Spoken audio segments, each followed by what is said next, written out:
He knew he had a work to do here.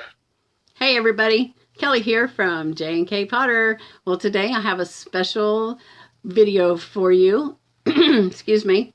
I'm going to video chat with my brother. This will be the first time since he's got out of the hospital, the one you've been praying for. I just want him to tell you a little bit about his COVID experience, just to show you that it's not a death sentence. I'm so glad that he has the energy to talk a little bit. And I know that a lot of people have been calling him and texting him and trying to get a hold of him just to see how things are going for him. We're so excited and we're so happy that he is home. So I'm so glad that you joined me today. Well, let's just go right now and see what he has to say. Let's see what my brother's got to say.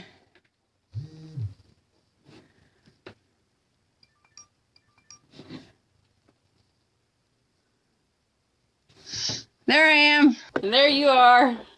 There I am. Yep. I'm just. Are we going to do an interview? Sure, but you go ahead and you start out, and I have several people that have prayed for you and they keep on praying for you. People we don't even know. Well, I've had a lot of people I believe has been praying for me. Yep. Well, I've been a truck driver for a long time, it seems. Well, there's not much to say about being a truck driver except well, sure there is. All the hassle that you guys went through trying to get food to eat and going through drive-thrus and couldn't get through some of them, and the restaurants weren't serving you, and well, when this stuff started happening, shortly somewhere in there I started packing my own lunch so I didn't have to worry about restaurants and stuff. Well, that's good. The problem with truck stops is, if there's no restaurant food, it's all junk food. Right. Right. So there ain't much there to good for you. So it's pack your own lunch and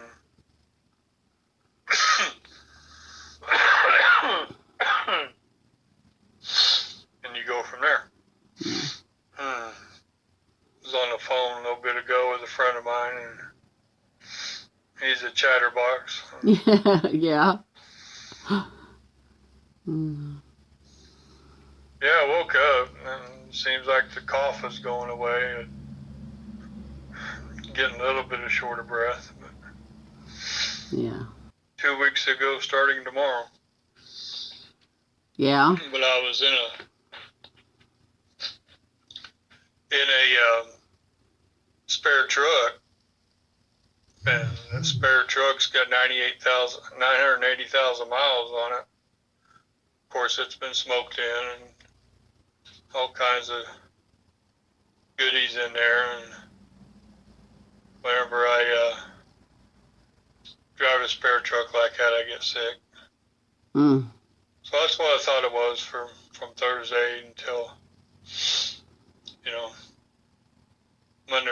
Monday I was really, really, really, really tired and sick and had a load that had to go to New York. So I loaded it, brought it home for a minute, laid down, took off, went to New York. Goodness. From day to day I got sicker and sicker. And that Wednesday I started running a fever. Well, I was headed back from New York, probably somewhere in, I don't know, Pennsylvania, something like that. Okay. Dispatch sent me a note, wanted to know if I could do this and this, and I sent a note back to him, said I'm running a fever. He didn't like that very much. Anyways, got home Thursday and Friday called the doctor and they said, have you been checked for COVID? And I said, no, but I probably ought to be. John and them are running the slightest of fever. They have to go get checked. We should, because we're food grade. And, the people we contact go back into the factories and, and all that. Sure. But I was sick when I delivered that load of oil up here in New York. As quickly as I could knew, I let them know. Yeah. They just stick a little swab just up at the very tip of your nose. Mm-hmm. They don't go all the way back into your brain like Yeah. That's how like John I thought had he to was get. gonna do. Yeah. Okay. And then of course I don't know how they test it, what kind of equipment they got there at the hospital, but 3 or 4 hours later I got the results back. One of the things that the nurses says, some people test positive for 3 months. And Penny was listening to something the other day that said the reason why they're getting one of the reasons they're getting positive tests is, your body has already defeated this, but it's all the dead cells are still in your nose and Antibodies. And Still have antibodies in your body. Some of them are dead and they're not live virus. And if they test you and you still have the COVID with the antibodies, even though they're not live, it's going to show up and it still is a positive test even though it's false. So anyways, we'll see. But yeah, it's suppose if it wasn't for pneumonia, it'd been all right. I think maybe so. What do you think caused the uncontrollable stools? COVID, I believe. Yeah. Penny said pneumonia can cause it. Yeah, I had to wear diapers. Yeah. Dang it. Yeah. Didn't think I'd ever do that. Well, better than spewing it everywhere. Well, the doctor said you get one of those pulse ox meters. They stick on your finger and check your oxygen levels. Yeah. And we got one, and he said if it got to 94, go to the emergency room. So Friday night, it was going from 93 to 94 all night long. So that's what made my decision to go to the emergency room. Didn't know I had pneumonia. Yeah. Penny kept saying that I did. It took a long time in the emergency room. They're just so packed full of people. But they took a chest x-ray and, blood work and the doctor decided to admit me and told me I had pneumonia. Yeah. Now in the in the emergency room, do they divide you between COVID patients and other patients, or is it just everybody? Well, once they found that I was, I told them from the get-go that I was positive. They put me in a room by myself. Yeah. Instead of letting you sit out there with everybody else. So the packed ER wasn't necessarily COVID patients then? Oh no, it's the usual people. What kind of medicine did they put you on? They got me on an antibiotic, and one of the things I didn't know about COVID is that I don't know what it does something to your system to where you could get blood clots. It raises something. I'd have to look it back up to know the words. Okay. But, so it put me on an additional blood thinner for 30 days to keep from getting blood clots.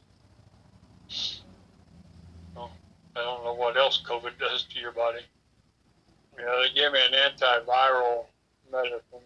you know, in the hospital they give me all kinds of stuff, but that was on steroids, and but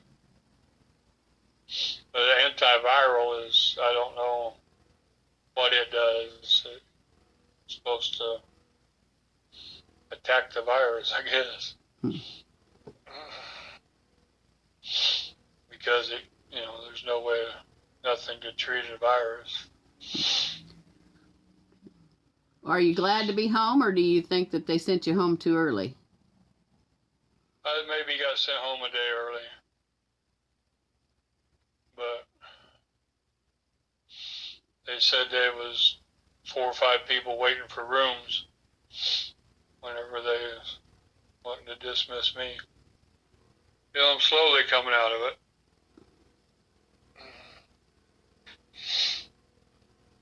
I sure don't want any setbacks. For me personally, I knew this was real. I didn't understand the hysteria about it all. I still don't, because it's recoverable. I mean, people die from the flu and other stuff. So people die due to complications of this COVID stuff.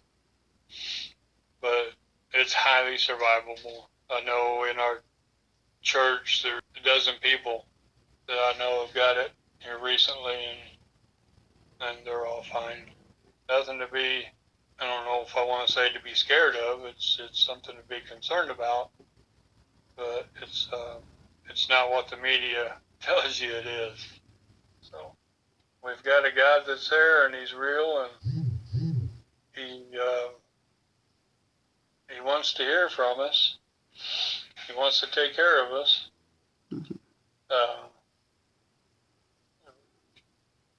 Prayers for one another is what it's about. Well, we prayed for God's will, and in God's will, we know that we have to accept anything that He allows and what He does. We also pray for our wants. So whether you were completely healed on earth or completely healed on heaven, we were ready to accept that. But I'm glad He left you on earth. Well, either way, that's kind of odd to say, but Paul was ready to go to heaven, but he knew he had a work to do here. Yeah.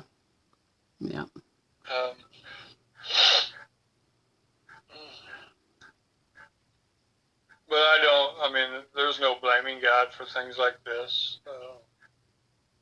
No. It happens. You just want to be able to serve Him a little more. Yeah. Oh. Well, I think you probably need to get off here. And thanks for doing that for me, Doug. All right. All right. I love you. I love you too. Bye.